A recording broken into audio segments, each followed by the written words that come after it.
Human rights, at the end of the day, speak to the most fundamental aspirations that we as a society, but also we as human beings, associate with the rules that allow us to live together next to each other.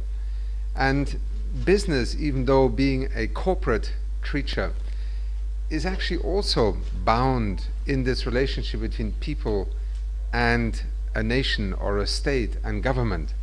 It is also the interesting opportunity that the UN Guiding Principles on Business and Human Rights have created for all of us. We have to create a discourse around human rights and business that is not defined by avoiding a risk or by not getting caught, but by actually embracing the notion that the role of business, of successful business, of responsible business, of business that wants to thrive in a 21st century information-driven society, is actually to be seen to be part of the solution to respecting, adhering, and promoting human rights rather than being part of the problem. The Sustainable Development Goals are about a future trajectory. Some of the goals, be it decent work, gender equity, is not a discourse that is without reference to fundamental rights. On the contrary, it is through bringing these two dimensions together that we begin to give greater clarity, but also greater guidance in terms of what actions we should take.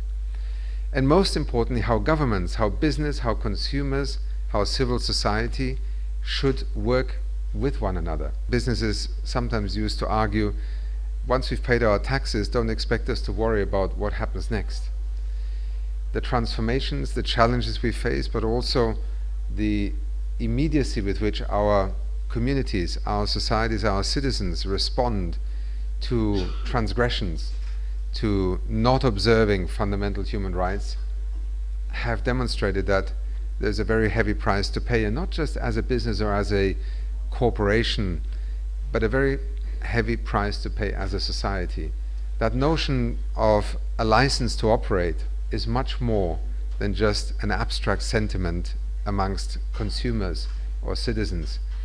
A license to operate is very much part of what makes our societies either come together around advancing new opportunities, new development pathways, or to fall apart over them.